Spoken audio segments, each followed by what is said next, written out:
Hi, everybody. Thank you for being here today. So I'm Karel, I'm the founder of Voxist, and so today I'm going to talk about the lows and the highs of starting a new venture.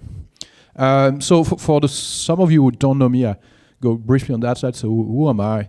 So I've been working for 20 years in telecom industry. I started the first private fixed line operator in France. I worked on a mobile operator in Germany, handset manufacturer in the US. Did my first venture enterprise in the early 90s doing software plan rate simulation for telecom operators. And lately I was the head of product for Libon, which was Orange OTT app, which just spin off a few months ago from them. And that's where Voxist come from. So what's the idea behind Voxist? Well, the thing is, the voicemail system hasn't changed for many years. It used to be this old-fashioned tape recorder, and today it's pretty much the same thing, except it's in a cloud with menus, and hopefully on some for now you have the visual voicemail. So what we wanted to do is to bring the voicemail into the 21st century, and we started with a couple of functionality. So the first one is what we call personalized greetings. The idea is that today we have the smallest common denominator, which is that as I don't know who is going to call me, most of the time my greeting is going to be very simple, lame. Maybe I give my name, or even I don't want to give my name, so I just have my number. By personalizing the greeting, I can have something which is very sweet and nice for my wife, very professional for my colleagues, and for people that I don't know, I can share no information, and so be much more on target with the expectation of the caller. We do some text-to-speech here, so you can also have your greetings with keywords like hi, name of the caller, and that will be using text-to-speech to voice the greeting. The next thing we do is that we transform the voicemail into text. So now you get a lot of calls, and you have to listen to those calls. So a lot of us, we don't have time. We are now in a world where things go very fast, and so the idea here is that I can be much more productive if I blink of an eye. I can see the message, know if it's important, understand what it is about. Is it somebody else in the group that I want to show that message? So that's Voxist, and so let's go back and talk a little about my journey over the last few years. So it kind of started in 2016 during a TEDx where at that time Orange had decided that the voicemail work that I was doing on Libon wasn't something they wanted to focus on, and I was thinking, I really think there's something to be done, and so thanks for Alan and some of you guys, I found out that I could go on that crazy journey, and I started working on a first version, which was actually an email-based version. So there was no app. You will just I didn't have any telecom backend. I will just get your voicemail from your carrier, transcribe it, and send an email, and see is there interest? Are people interested just by a simple one functionality? And it worked, and I had quite a few people that were really interested in that. So I left Orange in 2016 during the summer in August. We launched the beta, and we reached 150 testers. And at that point, I was having my first app. We started having some calls, and I decided I wanted to use a CPaaS solution to handle the call part, and we worked with Telestacks, who provide me with their very first version of their Rescom cloud platform. I think I was actually the first user of that. They always say one of the first, but actually I think I'm the first. Yeah. And so 2016, we moved to a public beta. So the app looks much better. That's the screenshot you saw just before the new version. The first version was much simpler. Like Luis just told you, the UI is often something you kind of put in the back burner when you start. You just want the product there and the service. But UI and UX is super important. And we doubled our tester by going public, and we worked on a lot of issues, bugs, user experience improvement, and we were able to start to get some funding in the summer of 2017. So in France, I got some subventions from government innovation.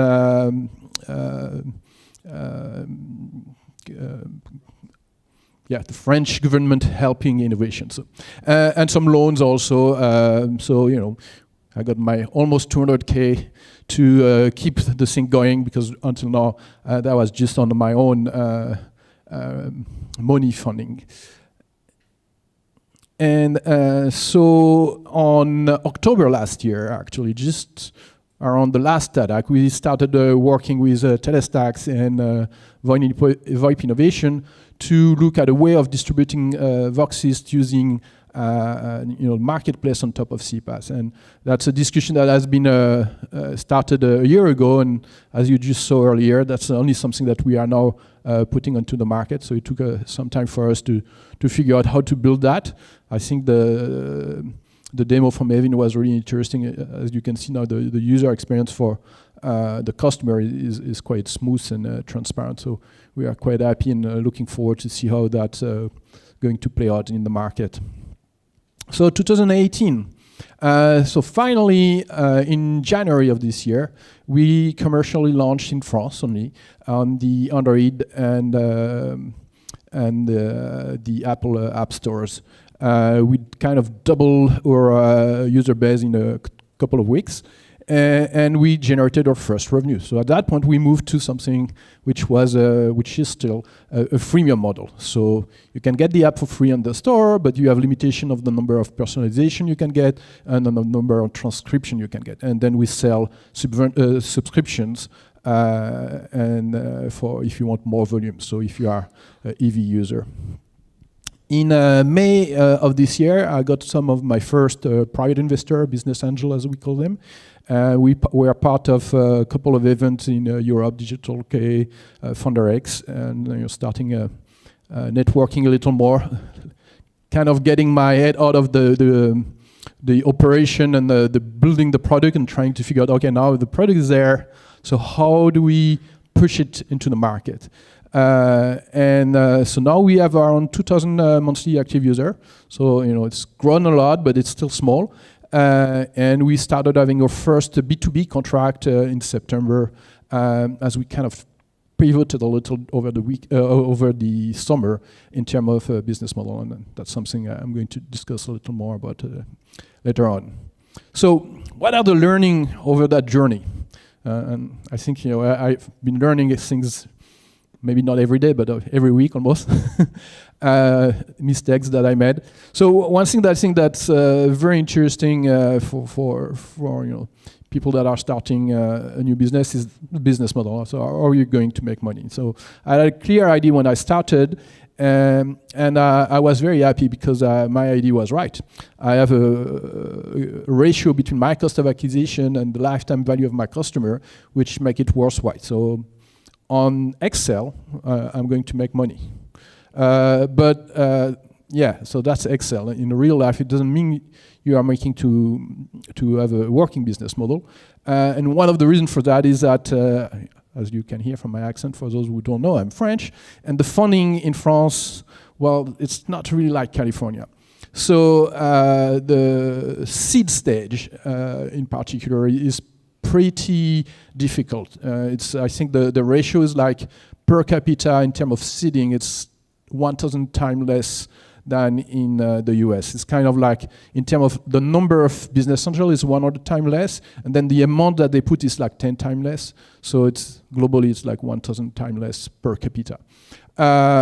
Which means what? That, well, I have a great ratio, but to get that generating, I need to acquire before I get the lifetime value, because lifetime, as you say, it's in the future.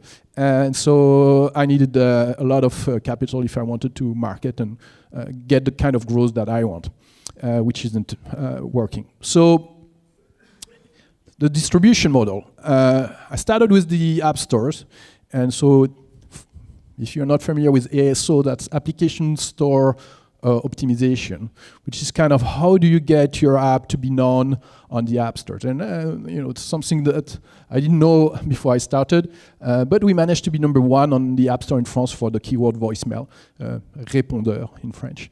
And that sounds great, but as I just said before, that doesn't help still in terms of the level of volume that we wanted to get to. So what we did over the summer is that we kind of pivoted a little our business model and decided to go and focus on B2B. And why is that? So who is using Voxist? Well, the typical user is somebody who's very busy, getting a lot of calls, and those calls are important for him, so he wants to know exactly, is that something he needs to react on right now. So typically you will have executives, you will have a lot of independent, or you will have salespeople. And the issue with the first type of user I mentioned is that they are typically individual person that I need to get to. Or, executive in a big company, they are still, it's the top of the pyramid, so it's a limited number. And as my revenue is per volume, so it's the more user I have, the better it is.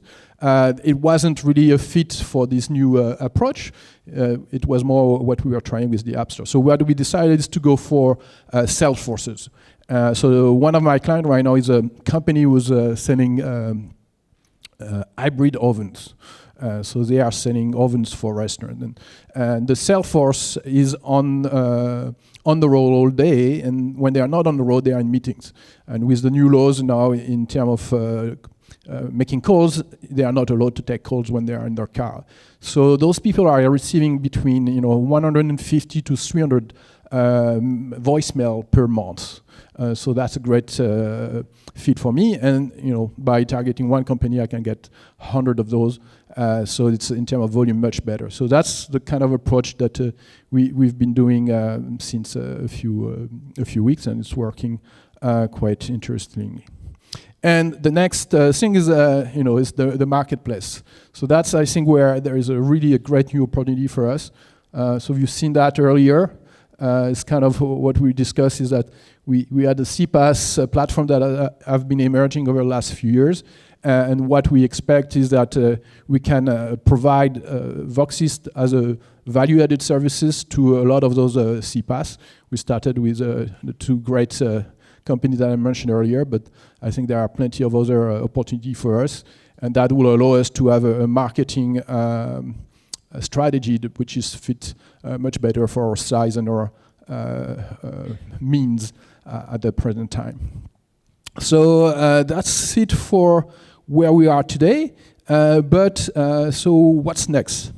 So I mentioned that already last year. For us, one of the ideas that the voicemail is something that is taking care of a call when you're not available. But taking care of a call is not just taking a message, it's actually providing you a service that you're expecting, that the person is expecting from you maybe when he's calling. And so one thing that we are currently working on, and we will start beta testing in the next few weeks, we are working with a company which is kind of like Open Table in the US, I think you have. So they are providing online booking for restaurant. And the issue with a lot of those online booking system, or whatever it's restaurant, medical, is that even if most of us, because we are techie, we are probably using it, like I use that for doctors all the time, by example, but that represents only small amount of people still, because a lot of people, they are getting used to communicate with their providers the way they've done it for many, many years, which is making a call and taking an appointment. So what we're trying to do is to bridge that gap and providing a voicemail which is capable of taking appointments and then putting those appointments into the online booking system. So from the business perspective, they still have only one way of managing their bookings. And for the callers, they don't have to change their habits. It's the same habit as before, but then we can provide them with a lot of improvement in terms of productivity. That you can call a restaurant when they are not open. You can call a restaurant when they are in rush and the people don't answer because they are serving people, and it's still going to work. So that's something we discussed last year, and that's finally something we hope to be releasing in early 2019. Thank you very much, and I'll be happy to take your questions. Excellent, thank you, Karel. Okay, 2 questions straight off, so we'll go you first. Are you planning to open this up to other telcos B2B, or is it going to be only yourself selling B2B? Yes. So I'm actually I'm working with a telecom operator for the first phase, which is purely the voicemail in EMEA. That we hope to launch with them in February. So yeah, one way of distributing it is also directly through operators. Coming from Orange, this is not my first strategy because I know how long integration with operator can be, and my first company I burned by getting killed by the 18 months process of going through a sell with an operator, and I think for now I'm still too small to do that. But that's something we think we'll be doing more in the future.